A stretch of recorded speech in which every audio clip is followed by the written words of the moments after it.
Dr. Eddie Ramirez, and we're going to be talking about a fascinating subject of how where all these pandemics come from. So let me start by sharing with you a couple of slides. So we're going to go here, and we are going to share this screen. Greetings from Mmwr in parentheses. That's where I am at the moment. Mmwr, California. Excellent college, by the way. You guys are looking for a good education. It's an excellent environment and so forth. So let me just start by sharing my contact information. I'm going to be sharing a couple of my research. I have more than 140 published studies. You can access that information by putting on Google Francisco, like San Francisco, Francisco Ramirez ResearchGate. That'll take you to where my research is. And also a couple of things I'm going to be sharing with you. You're also going to find them there in that ResearchGate page. I also have a very active Twitter account in which I talk about lifestyle medicine, spirituality, and it kind of motivates you to do those positive changes in the long term. When I do seminars and things, you can find that information there. Eddie RDMD, as well as a YouTube page, dreddieramirez.com. There's many videos there, some in Spanish, some in English, some in other languages. And if you want to come and travel with me, there's an Instagram page there, Dr. Eddie Ramirez, if you want to see what I am seeing around the world. So in this presentation in particular, I'm not going to talk about the practical things of what to do to improve your immunity and so forth. You can go ahead and get this guide. This is a guide that I wrote together with Dr. Todd Guthrie and Dr. Roger from California. In that ResearchGate page I told you, you can download this guide for free. It tells you everything you need to be doing in a routine and so forth to improve that immunity. And also, you know, I have published on many subjects. This is one of them. We're showing here that high blood pressure responds beautifully to intensive lifestyle changes. 93% of the people doing the lifestyle changes were able to help them drop all medication. And this other one on hydrotherapy. In this study, I am documenting how hydrotherapy is one of the best preventions and treatments for COVID-19. And I also wrote a book about coronavirus and pandemics in general. In fact, some of the things I'm going to be talking about today, if you want more information about them, you can go to this book that I wrote. Just go to pandemicbusters.org. That's the website of the book. The book is being released in multiple languages. Russian is going to be the next one. It's 9 languages. It's being translated at the moment. Swahili is coming up very soon. And in fact, if there's somebody listening here that want to translate it into their language, yeah, just contact me. Spanish, the publishing house of Latin America, is going to start printing this book. Again, you can find that research there on that ResearchGate page. So let us talk about the origin of pandemics. Let's have a word of prayer. Our Father, as we learn more about where these problems that the world is facing, we ask you for wisdom. We ask you to be our teacher and guide us as we learn more about the situation that this world is in. In the name of Jesus, amen. So It's interesting that Matthew had some insight about the things that we were going to be facing in today's world. For example, Matthew 24, verse 7 says, "For nation shall rise against nation, and kingdom against kingdom." Question, is there any problems with rumors of wars or wars today?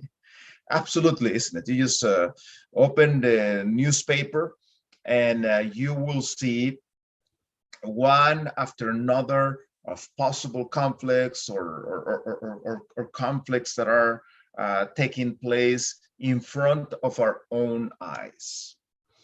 It says there that there shall be famines. Is there any famines in today's world? It's interesting because you have both extremes. You have the places that the overabundance or ultra refined foods are causing tremendous health problems with obesity and hypertension and diabetes and these type of things. And at the same time, you have some areas that there's just not enough food and people are struggling. In fact, this year I've been to 9 countries, and I've witnessed this with my own eyes in some of the areas I've been to. And yes, you know, United Nations calls 20 hunger spots around the world. This is from this year. You know, so this is not something that happened 20 years ago or something. You know, this is something that is currently happening in our world. There shall be earthquakes in diverse places. Is there any earthquakes around the world? Look at the fascinating statistic. See, when you see the number of earthquakes, 6.0, from the period of time of 1900 to 1910, there was only 3 earthquakes in that 10-year period, 6.0 and above. You know, 6.0, it starts to get intensive. I grew up in an area that there were earthquakes. While if you calculate from 1990 to 2000, there was 943 earthquakes worldwide. So you're talking about 341% more earthquakes today than in that time. And another sign that Jesus gave about the world that we live in is that there were going to be pestilences. Anybody knows if there's any pestilences around the world today? Absolutely, isn't it? The world is paralyzed because of pestilence. Acts of the Apostles, chapter page 26. It says there that there are in the world today many who close their eyes to the evidences that Christ has given to warn men of his coming. They seek to quiet all apprehension, while at the same time the signs of the end are rapidly fulfilling. The world is hastening to the time when the Son of Man shall be revealed in the clouds of heaven. And that's what we're seeing. The signs around us are there. We can even talk to secular people, and secular people can even tell you things are not right. Something is happening around us, and they can see it. Now, we have insight about it due to the inspired word, isn't it? So one of the main threats that humanity faces, and this is not my opinion, this is top experts around the world, is what is called the emerging infectious diseases. These emerging infectious diseases you can classify them as two groups of them. One, there's a big group of diseases that are new diseases, as we'll see that in a minute. In other words, 30, 40, 50 years ago, they didn't exist, period. And they are tremendously dangerous diseases. Notice that I'm using the plural. It's not just COVID, as you will learn today. And the second group of emerging infectious diseases are those that in the past had caused problems. We thought they were controlled, and they're coming back again, those diseases. So those two groups of diseases are the ones that are called emerging infectious diseases. Now, there is going to be a new pandemic that we are expecting, and we'll talk about it today. If you thought that COVID-19 was bad, wait till you see this new one that is coming. And this is when it's going to be called the infectious influenza. Think about infectiousness like COVID, but mortality rate of 40, 50%. I mean, this is going to be nasty. We're going to talk about where this disease will be coming from. So this pandemic influenza is going to be something else. So let me just share with you the origin of one of these emerging diseases. 1981, that's when Ronald Reagan was president of America. If you want to put it in your head, you know how long ago this happened. And in 1981, the Organism for Public Health in America puts out a report. You can actually sign in to this report for free. You'll get it on your email. It's called the Mmwr Report. And this report, they were documenting how there was a small group of homosexual males that were developing a very strange pneumonia. We as doctors, we see pneumonia often in the clinical setting, in the hospital and in the outpatient clinic. And the type of pneumonia that these people were developing was very strange. This is not your usual pneumonia that you see. And did you know that this is the very first time in the scientific world that AIDS was documented? See, that was the humble beginnings of AIDS, with that small number of homosexual males.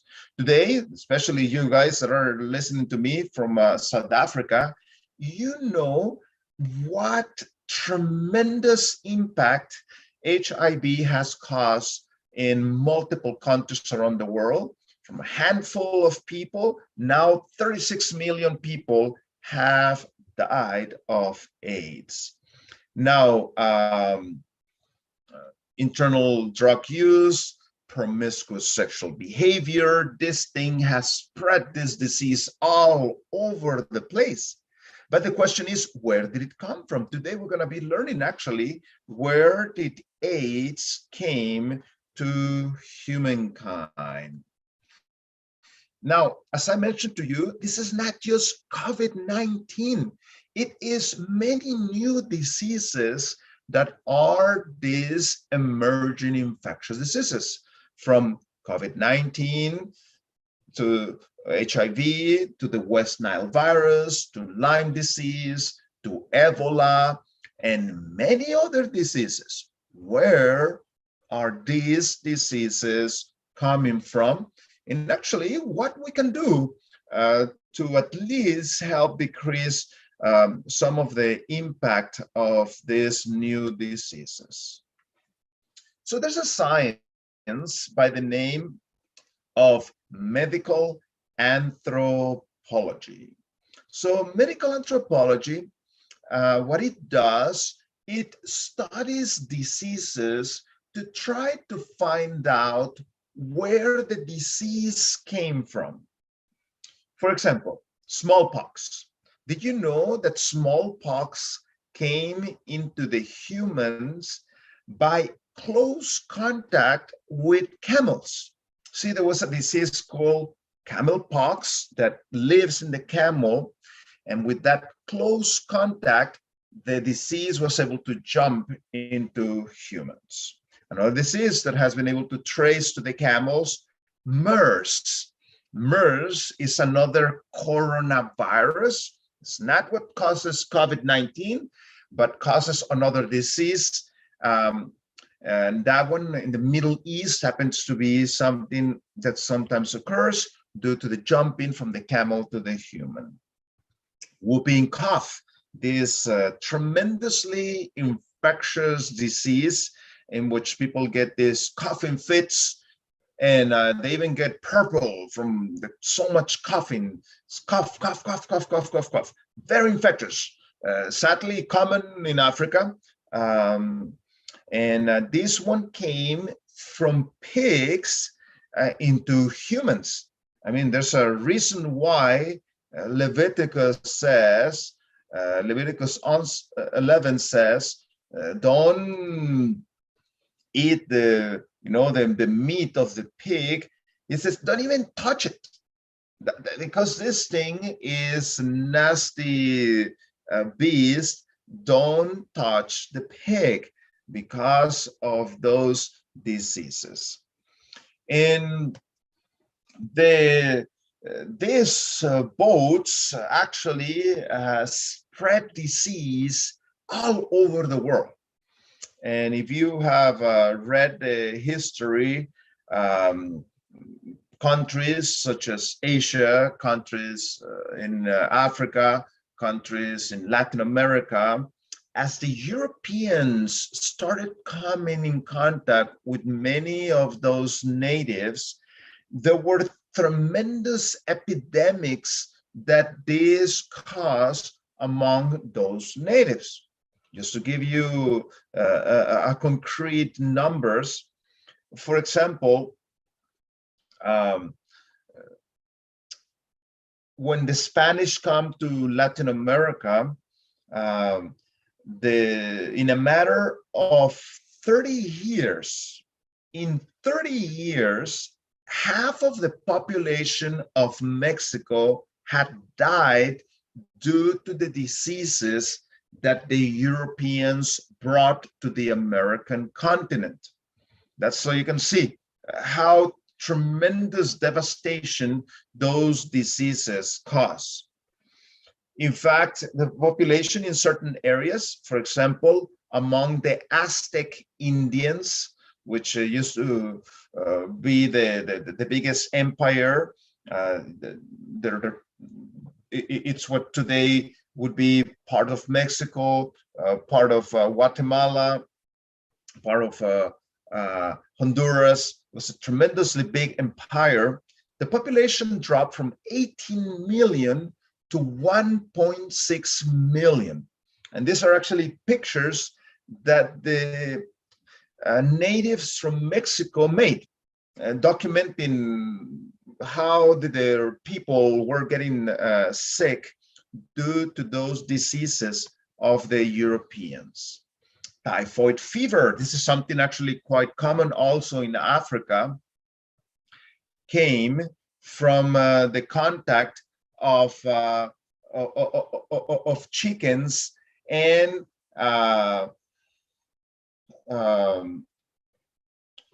in that way, typhoid fever jumped into the humans. Sadly, a very common disease, very infectious disease.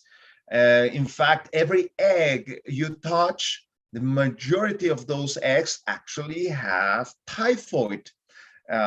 This is a bug that naturally lives in the intestine of the chickens. And because of today's industrialization, you have these machines that pick up the chickens and carry them. This thing just spreads this disease everywhere. Every chicken you touch has typhoid fever. Not only has typhoid, has salmonella, listeria, E. coli, all kinds of diseases. And human measles, this disease that has killed 200 million people, came from the contact of cows and sheep. That's the way that the disease jumped into humans. Influenza, that disease, that on a regular basis hits humankind, it came from the contact of ducks and humans. Now, I want you to think a little bit in your head. Do you think that the duck that is flying there in the sky, that's the one that caused this disease to the humans? Not necessarily, isn't it? In order for that to cause a disease, you have to be really close to the duck.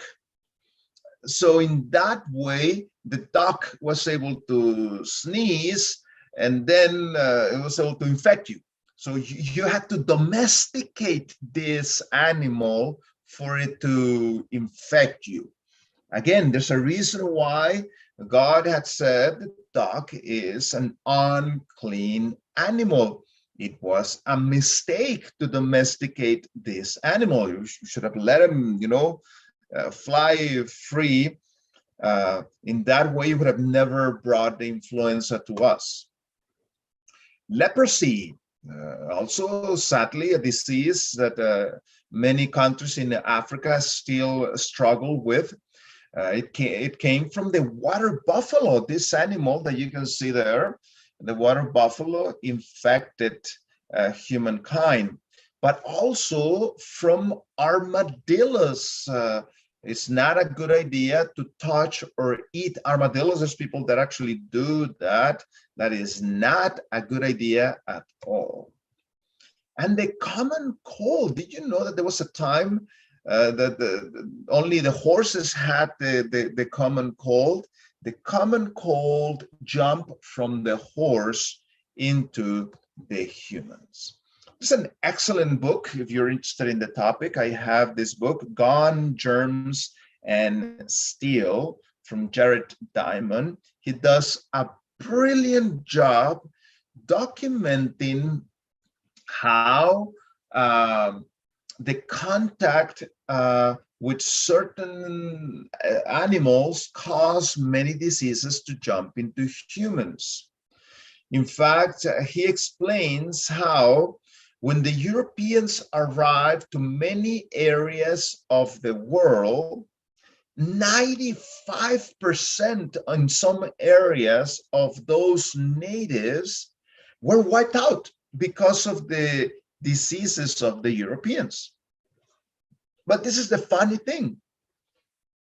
The diseases jump from the Europeans to those natives, but not the other way around. Of course, there was a few diseases here and there, but not as much devastation as the ones that the Europeans brought to natives literally around the world.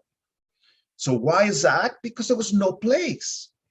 In fact, in his chapter 11, in what he calls the little gift of livestock, he starts documenting that process of infectiousness and how this end up devastating so many populations around the world. So why did the natives didn't have these diseases? How come the Europeans had them? Because of the domestication of animals. See, around the world, the majority of the countries didn't have domesticated animals. This was something very European. When you go and read the history, for example, South Africa and so forth, they didn't have herds of animals. What they had was, it was mostly following. They would cultivate the ground, and whatever the ground gave them, they would eat. Yes, sometimes they would eat some animals, but they didn't have like the group of chickens, like the group of pigs, like the group of cows. How do we know that? Because those animals, the majority of those animals were brought by the Europeans. Those animals were not in many places around the world. So in the meanwhile, the Europeans had kept these animals for a long time. Middle East and Europeans had this custom of domesticating animal husbandry, something that around the world outside of those areas was not something that was being done. So think about it. If there was no pigs, there was no pertussis. If there was no chickens, there was no typhoid fever. And we could go through the list over every single one of those diseases we just talked about, and you will see that those diseases were not present. Well, at the same time, if you go and read the history in Europe, you will see that epidemics were something common in Europe. One epidemic would come and boom, wipe thousands and millions of people. And then another one would come, and then another one would come. And it was something that was coming over and over and over and over. So just to give you some examples, the plague of Justinian was killing 10,000 people per day. The Black Death, half the population of Europe disappeared secondary to that. The Italian plague, 1/3 of what it was called the Republic of Venice wiped out. The plague of London, 8,000 people dying per week. The plague of Marseille, 100,000 people. The third plague, which was not too long ago, 15 million people. So with the advent of certain interventions, we thought that we had things under control.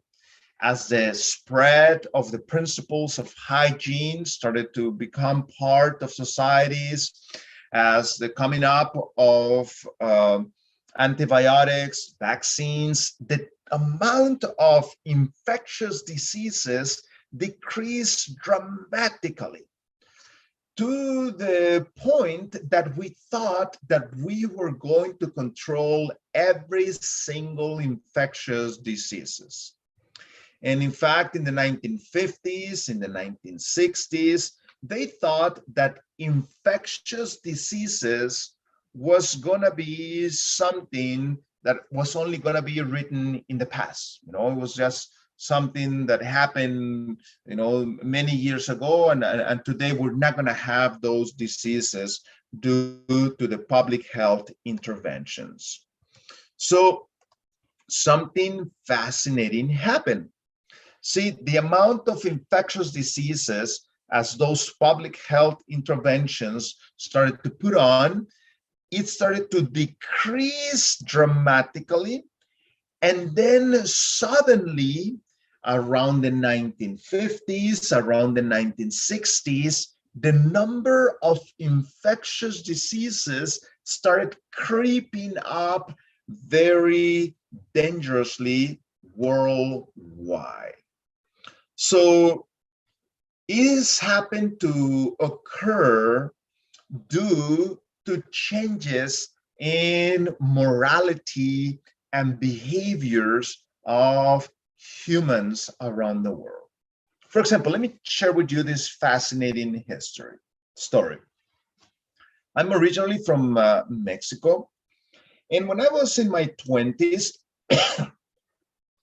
I moved to Norway. I actually speak Norwegian because I lived there for many years. And when I got to Norway, I realized that Norway was very different from Mexico. Norway, as you guys are aware of, is a very stable country. There is the corruption and so forth is very minimal there. The wealth is distributed very equally there.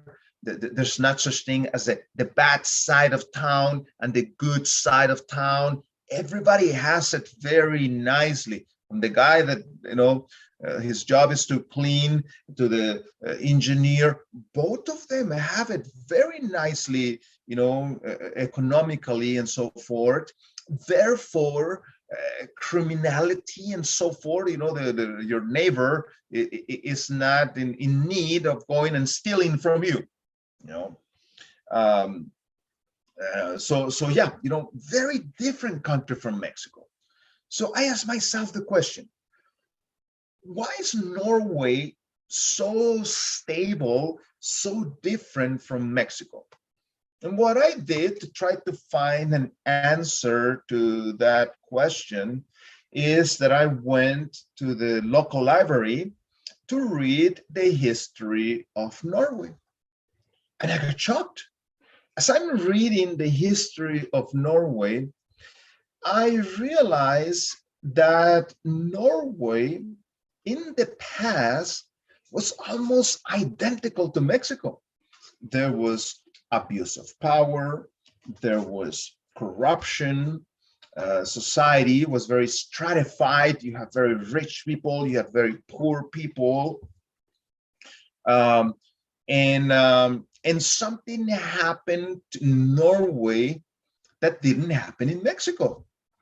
See, the message of Martin Luther came into that country, and these people really embraced that message. It was not a superficial type of change, it was an internal type of change.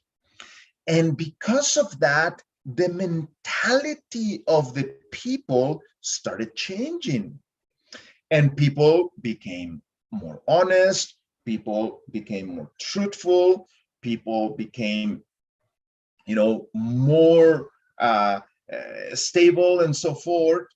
And the interesting thing is that the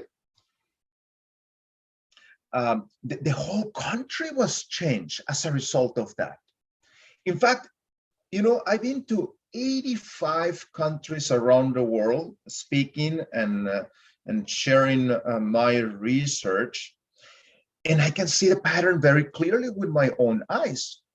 You show me a country in which that message of Protestantism really took a hold of the whole country, I'm going to show you the most prosperous countries around the world. And you have, for example, Canada, America, you have Iceland, Norway, Sweden, Finland, Denmark, Germany, Switzerland, England. See, these are the countries that people risk their lives to move there. Yes or no? Isn't it? And then through the influence of some of those European countries, other countries were also transformed like that. For example, South Africa used to be a very prosperous country because the main philosophy of the country used to be Protestantism. Once this country left that light, you have seen what has become of South Africa. It's a very sad story of what ended up happening with the emergence, of this spiritism, religions, and so forth. It has just, sent that country downhill. You have, for example, Australia, another colony from England, very prosperous country. And I'll tell you the second part of the story. I'm not that done yet. New Zealand also, I've spoken there many times.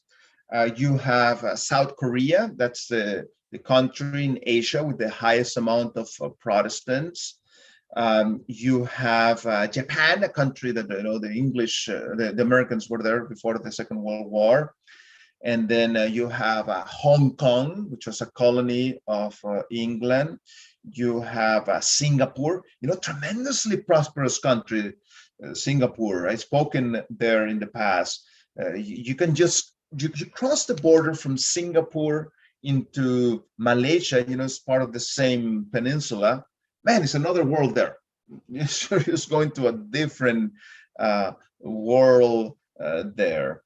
In fact, the sad thing about it is that many of those countries that God blessed tremendously due to the fact that they were following the light that he had given them, today many of those countries are giving their back to God. And the fascinating thing is that this happened to occur around the 1950s, around the 1960s. See, when the Second World War was going on, there was an emerging revival in those countries as they saw, that their countries were being devastated and so forth. Church attendance started to increase and people started reading their Bibles and so forth. So shortly after the Second World War, as the economy started to improve and so forth, sadly, spirituality started to decrease.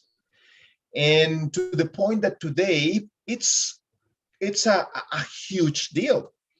For example, in New Zealand, in a country of about 4.5 million people, 650,000 people in New Zealand feel very lonely. And especially there were some part of the population, 15 to 24 years, are the loneliest people. And you can see here how the people that say that they don't have any religion, their spirituality is not part of their lives, notice that it's the same bracket of population, 15 to 24, if you remember, and go and see here, 15 to 24, that's the part of the population that is some of the most secular. And part of the problem occur with the following. See, the churches in those countries used to be in charge of the education of those young people. But as secularism took place in those countries, government took the control of the education system, and that was a huge mistake. Government-sponsored education is just basically an agnosticism, atheism teaching system. So here you are, teaching all these young people, there's no God, there's no spirituality, and that's what we're seeing.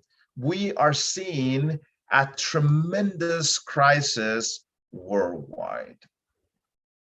Notice this interesting citation. Satan works through the elements also to garner his harvest of unprepared souls. He has studied the secrets of the laboratories of nature, and he uses all his power to control the elements as far as God allows. It is God that shields his creatures and hedges them in from the power of the destroyer. But the Christian world has shown contempt for the law of Jehovah. Notice the term that she uses here, the inspired pen, the Christian world. Those are the people we were just talking about a minute ago. And the Lord will do just what he has declared that he would. He will withdraw his blessings from the earth and remove his protecting care from those who are rebelling against his law and teaching and forcing others to do the same. Satan has control of all whom God does not specially guard. See, that's why it was so dangerous for these countries to give their backs to God. As they gave their backs to God, now Satan took control because God was no longer guarding them. He will bring disease and disaster until populous cities are reduced to ruin and desolation. Even now, he is at work in accidents and calamities by sea and by land, in great conflagrations, in fierce tornadoes, in terrific hailstorms, in tempests, floods, cyclones, tidal waves, and earthquakes, in every place and in 1,000 forms, Satan is exercising his power.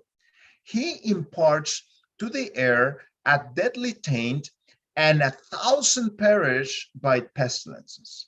These visitations are to become more and more frequent and disastrous. Destruction will be upon both men and beasts. The earth mourned and faded away. The haughty people do languish. The earth also is defiled under the inhabitants thereof, because they have transgressed the laws, changed the ordinance, and broken the everlasting covenant. So can we see where many of these diseases are coming from? Because of the people giving their back to God. And that's what you're seeing. For example, when you see the suicide rates around the world, you show me the most secular countries on earth, I'm going to show you the most suicides around the world. And sadly, it is the very secular countries. For example, you look at the American continent, who is the country that has the highest suicides? Cuba, communist Cuba, where spirituality, is not promoted and so forth. You'll be surprised at Australia. I mean, Australia is such a nice country. Very sad that it's becoming a very tyrannical country, the government, but such a nice country, with it had great economy, very peaceful, possibilities of jobs, a beautiful country all over the place, yet young people killing themselves. Why? Because of that secularism. So this is something that is called the rose effect. Think about like a rose. If I cut that rose from the branch, the rose still is alive, but the rose is hastily being devastated, and it's going to end up dying, that rose. That's exactly what we are witnessing, especially in those blessed countries of the past, as the blessings that we see today are the result not of today, but of what the people before were doing. So that rose is starting to die. And that's what we're seeing here in America. I don't know if you've been following the news, places like San Francisco, Los Angeles, gangs just come in, break the windows, go and steal things. I mean, stuff like that would never, ever happen in this country in the past, because we're seeing the rose effect. And you can see, especially during that time that I was telling you, around the late 1950s, 1960s, that's when things started going downhill worldwide, morally speaking. For example, percentage of teen girls having premarital sexual relationships. Notice 1963, that's exactly when things started picking up and the numbers started going up. Number of sexually transmitted diseases in people 10 to 14 years old. I mean, this type of things shouldn't happen, this type of age. But notice tremendous increase. Birth rates of single girls, ages 10 to 14, tremendous increase. In other words, an increase of 553% of pregnancies. Out of wedlock births, as percentage of all births, notice how this started to go up. Single people living together, they're no longer, married, they're just boyfriend and girlfriend, and look at the tremendous increase. Amount of divorces, child abuse up 2,300%, illegal drug use up 6,000%, violent crimes up 995%. This is the score. In America, you have to take this test in order to go to university. Notice how since 1963, the average score actually has just gone down. Suicide teens. So from 1975, we had 30 new diseases that we had never heard of. And the number of emergent diseases is just going up worldwide. And sadly, Botswana, South Africa, there's also being affected by these emerging infectious diseases. So even countries, even organizations like the World Health Organization, the amount of disease just keeps on increasing. And notice what it says here, page 17, depending on the present policies and actions, this situation will lead to a catastrophic storm of microbial threats. So 1975, we had many diseases, again, that we had never, ever heard in our lives. This is an example of an new American disease called Lyme disease. It gives this type of mark in the skin. They call it the bull's eye mark. A disease that is relatively common today, yet before 1975, nobody knew that that disease existed. And you can see here, today in 50 states, this disease is present in America. So how did this disease came about? Well, it came about, the players on this disease are a tick, a white-footed mouse, and the deer. And this happened because people started cutting down the forest and started going very deep into the forest to move from concentrated cities. And as they did that, they disturbed the animal life. So think about it. Let's say you go in a forest and you cut wood and then you put a house there, and there's not too many people around you. Now, because of that, there's going to be all kinds of animals next to you. Now, who would you rather have next to you? Would you rather have, mountain lions and wolves and coyotes and badgers and this type of predators, or would you rather have deer or some other peaceful animal? So of course, you want the peaceful type. So what they did, they started shooting, they started killing those predators, and the predators used to keep in check those other animals. So now this unbalance started causing a tremendous disaster. Now you have this number of animals that used to be in control, now the tremendous growth of them. So now, because there's too many animals, now the ticks that carry the disease, now they have a lot of food, so now they can multiply tremendously. And what happened? populations go in a wave, and when the wave of population decreases, well, disease just comes and spreads to humans. And the second thing, as they may roads and things, they interfere with the paths that these animals move. So now humans are in contact with these people, and now you have all these hungry ticks. Well, they end up biting the humans, and this started spreading a disease that used to be only in animals. Now it came into humans. Another example of how diseases jump into humans with these emerging infectious diseases.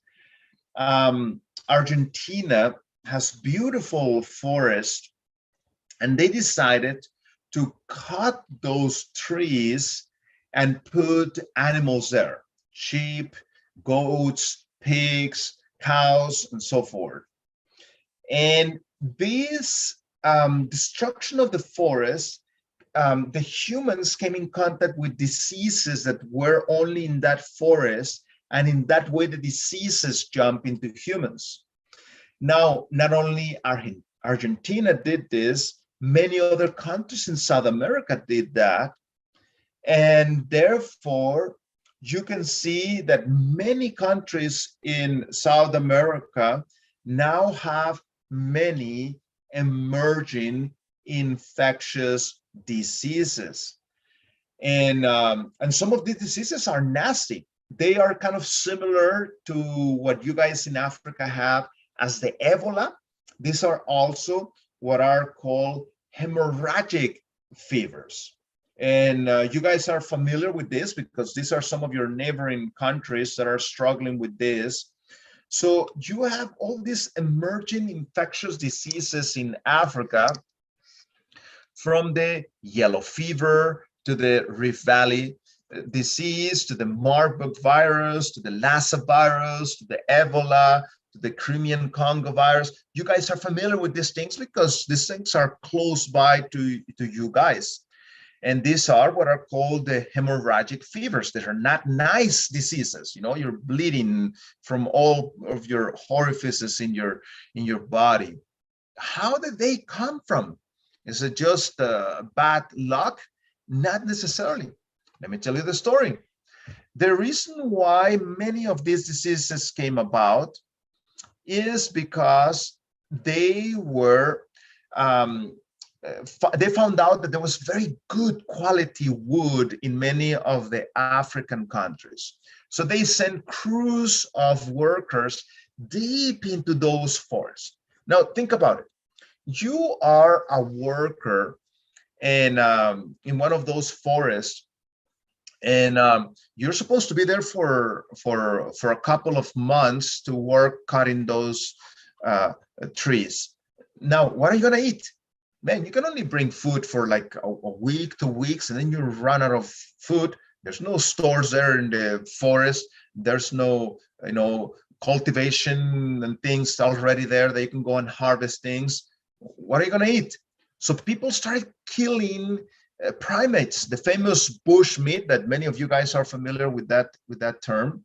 And it has been documented 26 species of primates, from gorillas to chimpanzees and all kinds of monkeys, being killed for food. And then they brought some of that into the cities. So now this thing became common, and diseases that were only in those monkeys started jumping into the humans. This has been very well documented in the scientific literature. For example, Ebola, that's exactly where the Ebola came from. There's a reason why God had said, don't eat those foods. Not only primates, but other animals that live in the forest, which happen to be unclean animals. That's what caused the Ebola to jump into the humans. And did you know that that's the way that AIDS came to humans? See, HIV was a disease that was a virus that used to be in certain monkeys.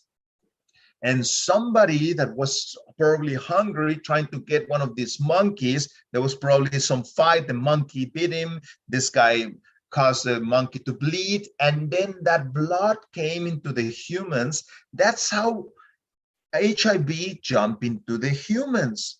Now, sexual immorality and all these things, man, it's practicing all over the world. And you guys live in some of those countries that are tremendously devastated by this HIV. So sadly, the same story happened to occur in Asia. And here you have all these different animals that are put together. I'm telling you, this is not gonna end up well. Right now, they are talking about, oh, this was a virus that escaped of the laboratory. In my personal opinion, I believe this is where this came from. I've spoken in the majority of the countries in Asia. I've seen this thing in firsthand. I'm telling you, this is not going to end up well. And this is not the only one that will be the last one. And in closing, the pandemic influenza I told you at the beginning, this is where it's going to come from. See, this is not natural. This is mean. You have all these chickens in one place, poor ventilation, no fresh air, no sunlight to disinfect, feeding them all this artificial junk, giving them all this antibiotic. I'm telling you, this is not going to end up well. In fact, we have had some beginnings of that virus emergence, but we don't have the right mutation. One of these days, we're going to have the right mutation, and you're going to have what is called an avian flu, and also one that is going to come from the pigs, or the combination of both. And I'm telling you, this is not going to end up well. This is something that shouldn't be allowed. You shouldn't be allowed to have this. The majority of the eggs that you buy in the market come from there. This is not a good idea. Another emerging pathogen, Streptococcus suis, tremendously nasty disease.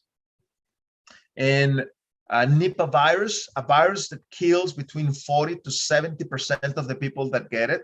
Where did it come from? From pigs, okay? And notice this one, fascinating study. In this study, they were analyzing who has antibiotic resistance. Notice that the people that eat animal products have antibiotic resistance, but notice how vegetarians, when they check for antibiotic resistance, it was non-existent. Fascinating. Notice what it says here in Counsels and Diets. The light that God has given me is that the curse of God is on the earth, the sea, the cattle, and the animals. There will soon be no safety in the possessions of flocks or herds. The earth is decaying under the curse of God. Why is that? Because people are giving their backs to God. This is not going to end up well. So COVID-19 has killed millions. AIDS has killed millions. Thousands have died of Streptococcus suis. SARS-1, the first version of SARS, killed thousands. Nipah has already killed hundreds. But the pandemic influenza is going to have a tremendous mortality, and it will soon be out. The light given me is that it will not be very long before we shall have to give up any animal food.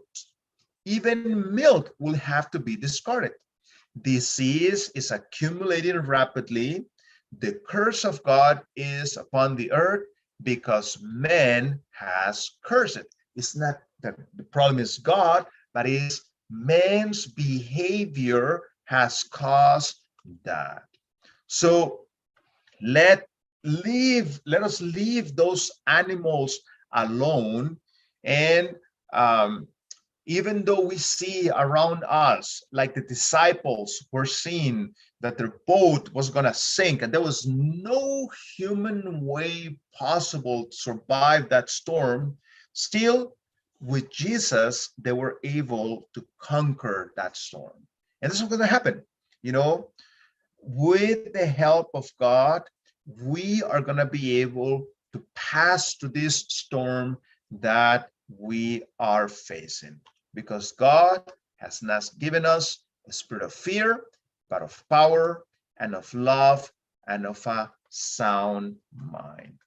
May God bless you. May you be able to make better choices, and may you be able to have some hope as we're seeing things around our world, that God still is in control and our choices have consequences. Let us pray. Our Father, we thank you that you have given us this important message.